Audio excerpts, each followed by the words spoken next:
வணக்கம். பணிவிடை மலர்வனம் சரியில்ல ராஜராஜேஸ்வரிக்கு வணக்கம் வைக்கலான்ட்டு அன்பு அவங்க அப்பாவை பார்த்து ராஜராஜேஸ்வரி மறைச்சிட்டு கிளம்புறாங்க.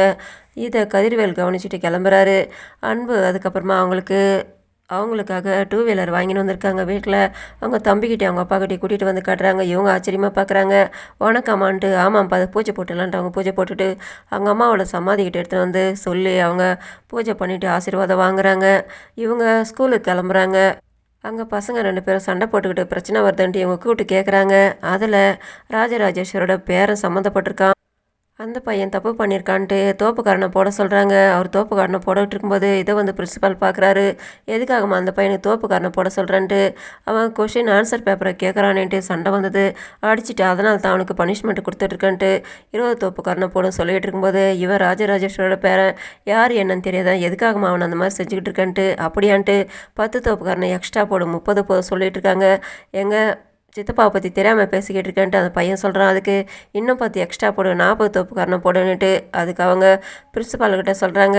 அவன் 40 தோப்புக்காரனை போடணும் இல்லாட்டி நான் கோவமாயிடுவான்ட்டு அவங்க சொல்லிட்டு போகிறாங்க. இவர் ஷாக் ஆகுறாரு.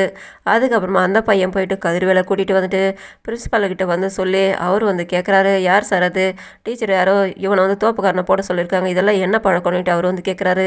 அவங்க உங்களை பற்றி தெரியாமல் தான் வந்து செஞ்சுட்டாங்க நான் பார்த்துக்கிறேன்ட்டு. இல்லை நான் சொல்லி கூட அவங்க வேணும்னே 10 தோப்புக்காரனை எக்ஸ்ட்ரா போட சொன்னாங்கன்ட்டு பையன் சொல்கிறான். அதை கேட்டு நான் கண்டித்து வைக்கிறேன்னுட்டு பிரின்சிபால் சொல்கிறாரு. அதுக்கப்புறம் இவங்க வெளியில் வந்தாக்கா அங்கே வண்டிக்கிட்ட நின்றுக்கிட்டு இருக்காங்க அன்பு. அவங்க தான் என்ன தோப்புக்காரனை போட சொன்னாங்கன்ட்டு பையன் காட்டி கொடுத்துட்றான். இவர் அன்பை பார்க்குறாரு. வேணும் அதை பண்ணியிருப்பான்ட்டு சண்டை போடுறதுக்கு கிளம்பலான்ற இடத்துல இவருக்கு ஃபோன் வருது. பேசிட்டு வராங்காட்டியும் அவங்க போயிடுறாங்க. இதே நேரத்தில் காலேஜில் சேரனோட ஃப்ரெண்டும் கூட பேசிக்கிட்டு இருக்காரு. அந்த பக்கம் வந்து அனுப்பமா ஆய் சொல்லிட்டு போகிறாங்க. ஏன்னா நீ ஆய் மட்டும் சொல்லிட்டு போகிற எங்களுக்கு வணக்கம் வைக்கிறது இல்லையா நாங்கள் சீனியர்னு சொல்லும்போது ஃப்ரெண்டுங்களுக்குள்ளே எதுக்காக வணக்கம் வைக்கணும்னு சொல்லும்போது ஃப்ரெண்டா எப்படி ஃப்ரெண்டுன்னு கேட்டவொன்னே என்னோடய ஃப்ரெண்டுக்கு ஃப்ரெண்டு நீங்கள் அதனால் எனக்கும் ஃப்ரெண்டு தானே நீட்டு அதுக்கு அவர் கேட்குறாரு. நான் உன்னோட ஃப்ரெண்டை காதலிச்சாக்கா அப்போ நீ எனக்கு லவ்வர் ஆக முடியுமான்ட்டு சேரன் கேட்குறாரு. அதை கேட்டதும் இங்கே இவங்க ஷாக் ஆகுறாங்க. இன்னொரு பக்கம் அங்கே மோகனாவும் அனுபவமும் 2 பேருமே கேட்டு ஷாக் ஆகுறாங்க இவரோட பேச்சு கேட்டு. ப்ரோமோவில் ராஜராஜேஸ்வரி ஒரு சிலைக்கு மாலை போட்டதுக்காக அவங்க கட்சிக்காரங்களோட நின்றுக்கிட்டு இருக்காங்க. அங்கே ரோடெல்லாம் பந்த் ஆகுது. அதில் ஒரு கர்ப்பிணி வழியில் துடிச்சிக்கிட்டு இருக்காங்க.